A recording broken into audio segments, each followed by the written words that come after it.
Hi, my name is Kirstin Warries, and I'm originally from South in Cape Town, and I'm a multimedia artist.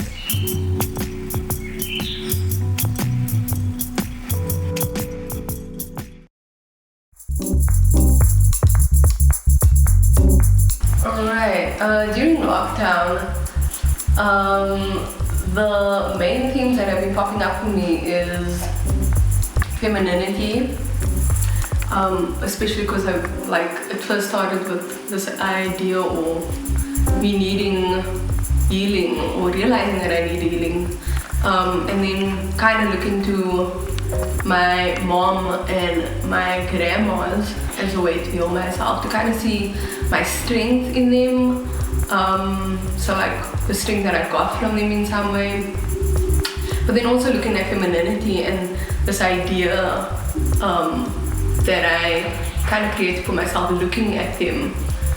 And so I had to break down femininity during this time, and art really became a way to kind of weave through all those ideas and break them at the same time. So I like crochet quite a bit because my grandma crocheted, as a way to kind of tactically tap into that, and then also just like figuring out that being feminine sometimes is just a way of like quieting down and having faith, and also just believing that things are going to work out. So just knowing that nature is at play, that things are naturally gonna flow into each other. And so that was really hard for me to just trust the process and trust that during this time things were going to fall into place. And there's still a lot that I'm going through in terms of figuring out femininity and healing for myself. But I think art is just like a diary. It becomes a diary for all of those concepts.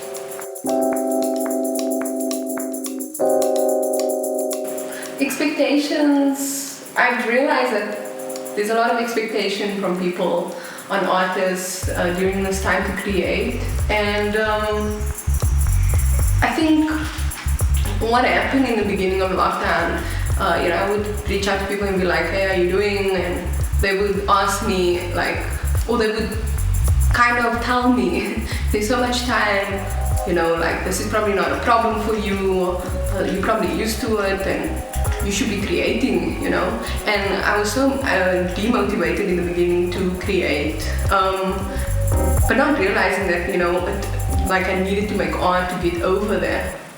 But I think what kind of bothered me was the fact that I realized this expectation and how people put artists on a pedestal, just thinking that we kind of don't need the money and that we should do things for free, and it also put a lot of pressure on myself, and maybe it was a more expectation I had for myself as well. I think many artists also had that expectation, so much time, I should make art. And in fact, art doesn't happen like that, and we all know that.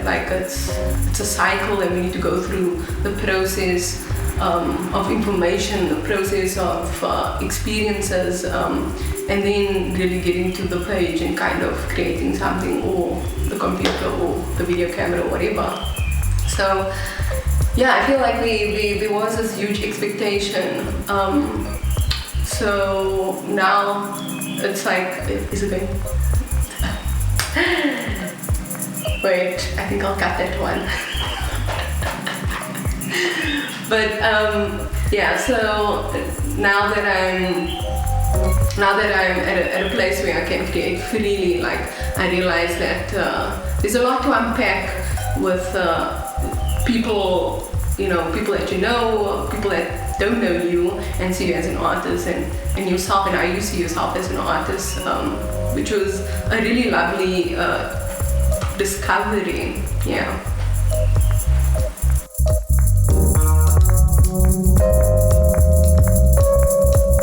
So in the beginning of lockdown, I knew that I needed to start quiet the next month with my co-curator, Kirstin Warries, and we had a chance to kind of look at the situation. Our art has become more virtual, and we also saw how much you actually need to create this virtual platform, which was not much, and that's how CISA came about. We kind of realized that we don't need galleries anymore, and guerrilla galleries are very important, whether it's online on Instagram or if it's stickers or we paste outside. Like we really wanted to bring art to people without this expectation from the artists not to get paid. We wanted the artists to kind of get paid and focus more on the artists, but also like giving people a clear view into the artist's process and their lives, and just making the artist more human.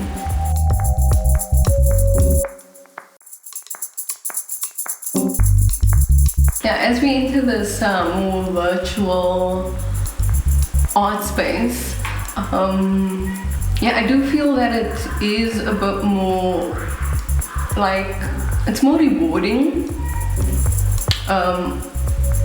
to be an artist and kind of create your own spaces online, because it really feeds into what you really want to do. So I think it's rewarding in that sense. However, I do feel we need to create a culture where artists' work is monetary, like it's valued in a monetary way. Like I think we need to create that culture where we do ask for money, because we need to live, and that is a reality. But I think as artists we need to set those boundaries online to show that everything isn't free, and that the time and the energy and all of that goes into it does have a monetary value. So I think as an artist creating space, it is so much better than the cheese and wine that you go to where you feel so out of place.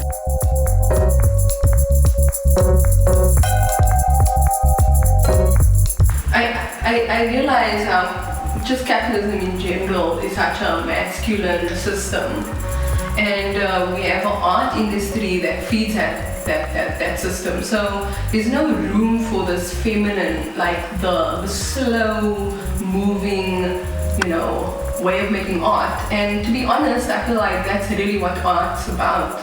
In order to express yourself, you need the space to fully dig deep into who you are in order to create.